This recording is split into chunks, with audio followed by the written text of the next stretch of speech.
Hi, Calculus. Welcome back. I hope you all are well. We're going to continue on with Riemann sums today and learn how or which ones give overestimates and underestimates of the actual area and why. So that is what we're going to look at today. I've got the checklist on the screen. You know what to do from here.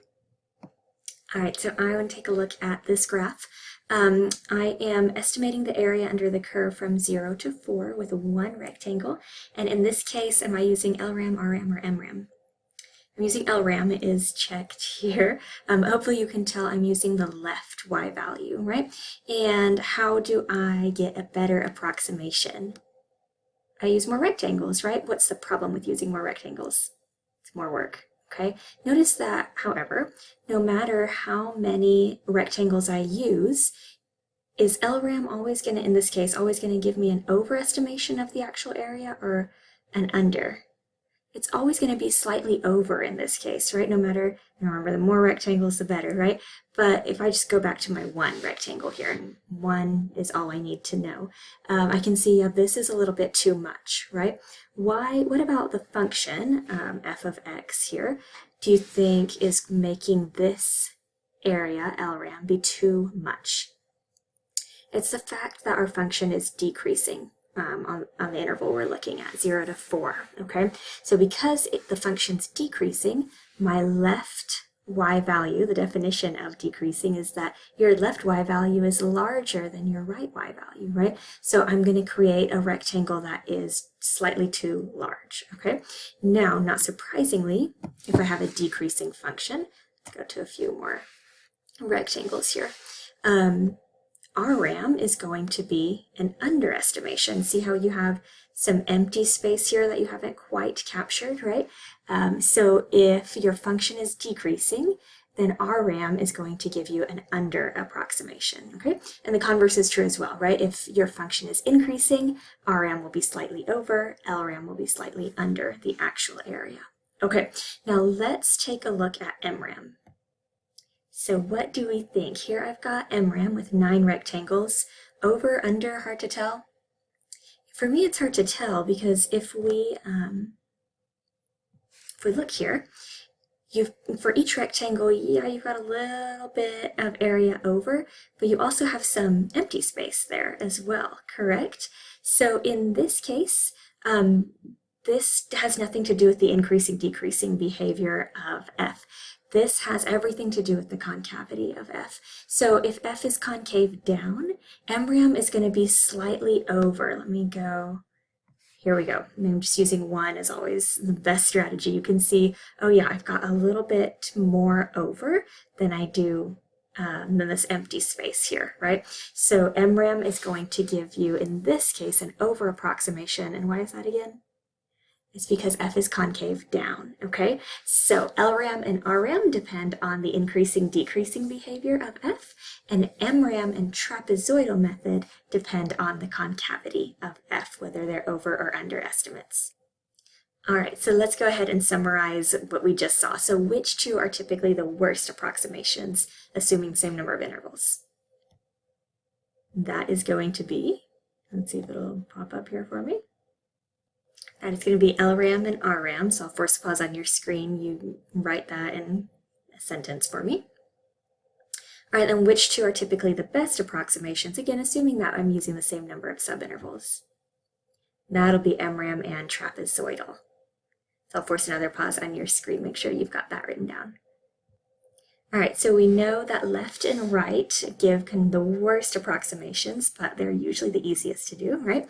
And now let's talk about whether they're over or under. So LRAM and RRAM depend on what from F? So they depend on the increasing, decreasing behavior, right? We saw in the previous example and that graph was decreasing. So LRAM produced an overestimate, RRAM produced an under, okay? And MRAM and trapezoid, do they depend on increasing, decreasing as well? They depend on the concavity of F, okay? And we saw when F was concave down that MRAM was slightly over. What I like to do is actually look at trapezoid, and whatever trapezoid is, MRAM's the opposite of that, just like LRAM and RRAM are opposites, like if LRAM's an over, RRAM's an under, assuming strictly increasing or decreasing.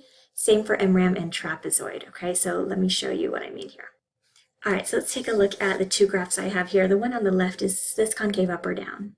This is concave down. My claim is that it's easier to tell the trapezoidal approximation versus MRAM approximation. So look at this. If I pick just one subinterval and I do a trapezoid underneath here, I can tell it's a really good approximation, right? But it is slightly what, over under? It is slightly under, so trapezoid would be an under approximation when f is concave down, meaning that MRAM would be a slight over approximation, which is what we saw when we were over here, right? Now what about this graph, concave up or down? This is concave up, so if I do a trapezoidal approximation here, again, very good approximation, but you see that secant line now is sitting over the graph, right? Which, by the way, is opposite of your tangent line. So your secant line sits over. I can tell that this approximation, this trapezoidal approximation, is slightly over because f is concave up. So in this case, MRAM would be slightly under. So just keep in mind, LRAM and RRAM are always opposites, and MRAM and trapezoid are always opposites. Force pause on your screen. Can you please copy the table I have, and let's label them A, B, C, and D, and then do 4 blank graphs for me as well, labeling them A through D also. All right, so when I am asked whether our approximation is over or under, I don't try to memorize what we were just talking about. I just draw a little sketch and see, oh, okay, and do just one triangle or one rectangle or one trapezoid and see, oh yeah, okay, this is over or this is under. Nothing, don't try to memorize this, okay? Just kind of sketch it out each time. So first, draw me an increasing function that's concave up in graph A, and then go ahead and hit continue when you're ready to check your answer. So we should get something like this. All right, now try B, try increasing but concave down. Hit continue when you're ready to check. Should have something kind of like this. All right, try C and D now as well. All right, so we should have something kind of like what I have. Okay, now let's go ahead and test our rectangles and our trapezoid. So I'm going to start with LRAM on A. So and we're just going to do one big rectangle, okay? So let's go from, if I do LRAM, that would look something like this. Do you agree with that?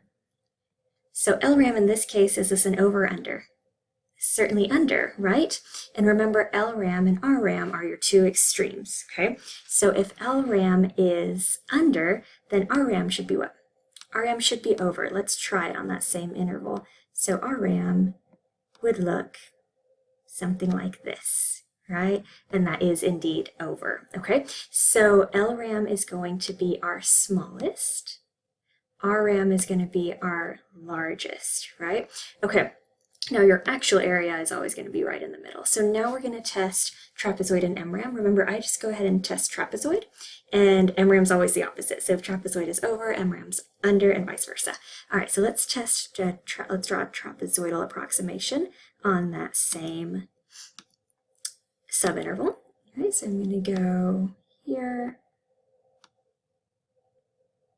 here, and here. And can we tell, is that slightly over or slightly under? Can you tell where that line sits?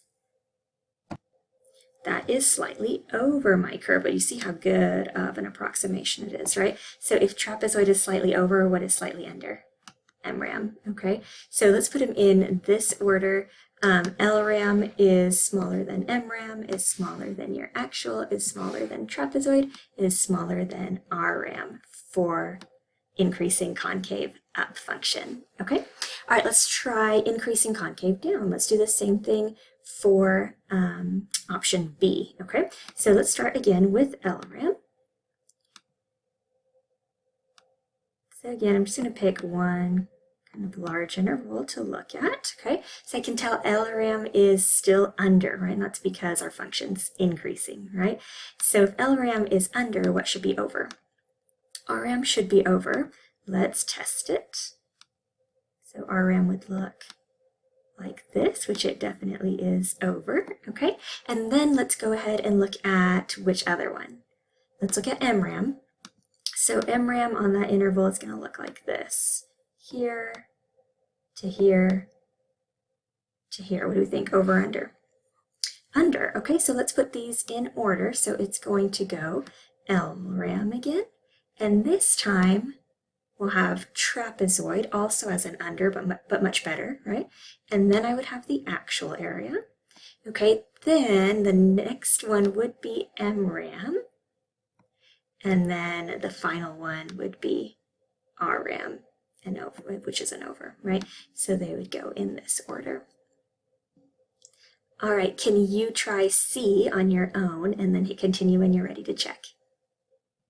All right, we should have gotten RRAM, MRAM, actual, trapezoidal, and LRAM. So LRAM gives the largest approximation this time, and why is that? That is because F is decreasing, right? So your left endpoint will be your largest on any given subinterval. I did attempt to draw MRAM for you there as well, so you can maybe see that that is indeed an underestimation, but again, I think it's much easier to tell with trapezoidal and then just do the opposite. All right, try the last one for me. Hit continue when you're ready to check your answer. All right, we should have gotten RRAM, trapezoidal, actual, MRAM, and then LRAM again as the largest. And so if you don't, go ahead and change that. And that is all I have. So write a summarizing sentence in your notes, and I will see you all next time.